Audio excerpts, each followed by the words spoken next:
So the beauty of digital marketing is that it's eminently measurable. Virtually every action that is taken on your website, in your emails, in your Google Ads campaign, through SEO, has huge amounts of presentation. And huge amounts of information that can be used to figure out how this is working. So I have a listing there. This is relevant to email marketing. You want to measure performance by three things: numbers, percentages, and dollars. So if you're in the e-commerce business, for example, and you send out 1,000 emails and you get a 40% open rate, that means you have 40 people opened it. That's the number. It's out of 100, so it's a 40% open rate. And of that open rate, you have 10 people click on it. So 10 out of 1,000, that's 1%, which is an average click rate. And of those 10 people, 5 of them bought something from you for a total of $500. Okay, that's how you measure it. So now you sold something for $500, and your investment in that marketing may have been, I don't know, $100. And now you have a pretty good ROI for that email that was sent. The difference between opens and clicks is that the opens is the percentage of people that open the email. Clicks is the percentage of people, or the number of people who clicked on a link in the email. And you really want to make sure that you put at least 2 or 3 links in your email so that people have an option to click on it. You don't want to put too many links either, because in marketing, there's a concept that if there are too many choices, I don't know which one to take. So the best one is, I don't know, I'm going to skip, pass, right? So I'll give you an example. We were working with a flower shop, and we used to put 8 flower arrangements in the email. And it was doing okay. And then we did a test where we put in only 4 arrangements, and sales went up. It was just an easier choice for the person to decide among 4 as opposed to 8 emails. So email is shorter, to the point, and just simpler, so that not that much choice. The other 2 numbers to look at very carefully, and I see there's some questions here. I'll address the spam bullet in just a second. And Shoshana asks about the neuropathy and back pain. It's similar to the orthopedist. I have a foot pain or shoulder pain. Just split the list based on that. Or what you can do, another option, is to have 2 articles in the email, and you just show the first paragraph or 2, and then with a read more button to an article on your website. Maybe you have a blog, so that people can see that you help people both with neuropathy and back pain, things like that. And Erica, I just saw that. Erica, yeah, you can. I'd be cautious about the templates. Typically, when you design a template, we typically custom design the templates for our clients to match their website.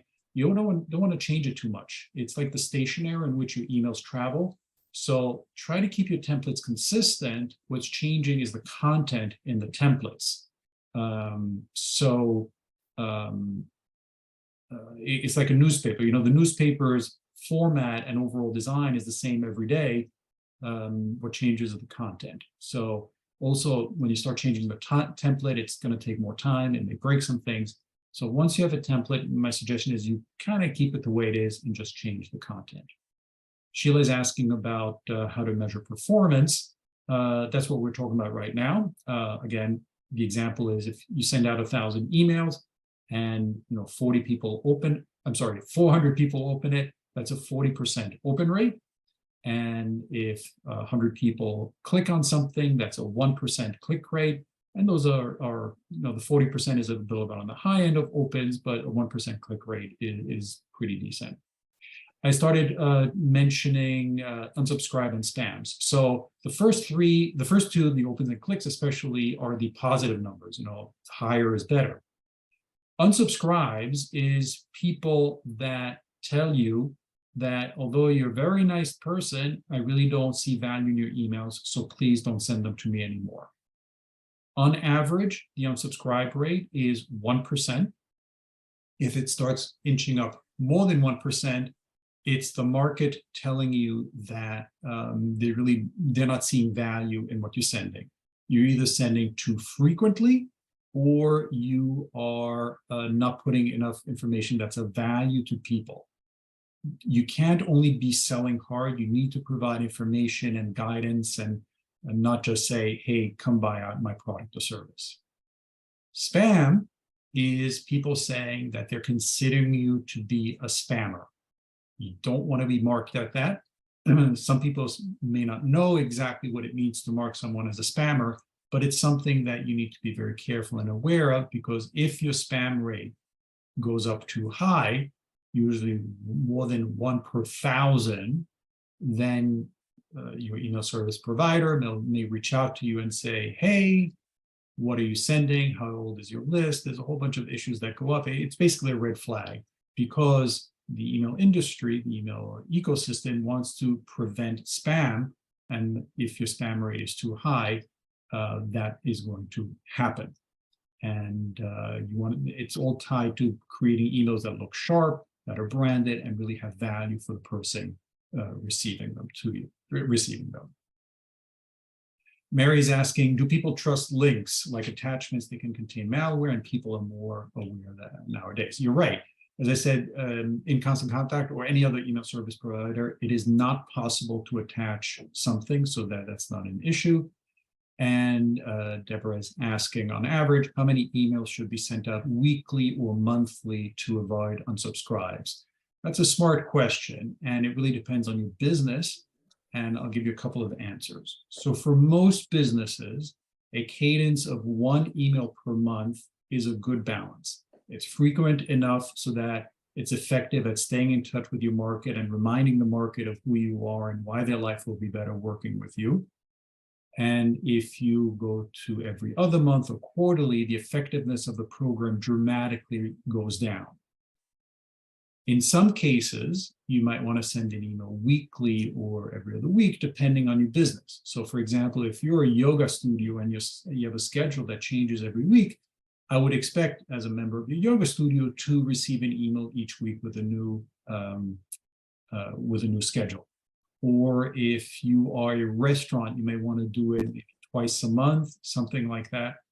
So the best way to approach it is to start with a more conservative cadence, let's say 1 per month, and then for a month or 2, increase the cadence and do it, let's say, for example, twice a month, right? And see what happens.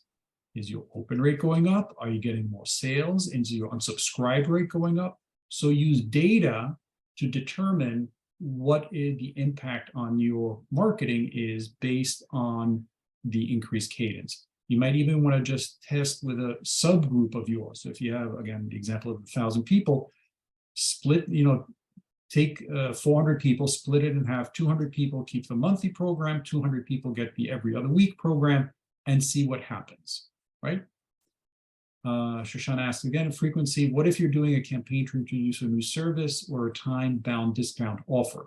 Well, yeah, you can, let's say you have a coupon, right? You send it out once.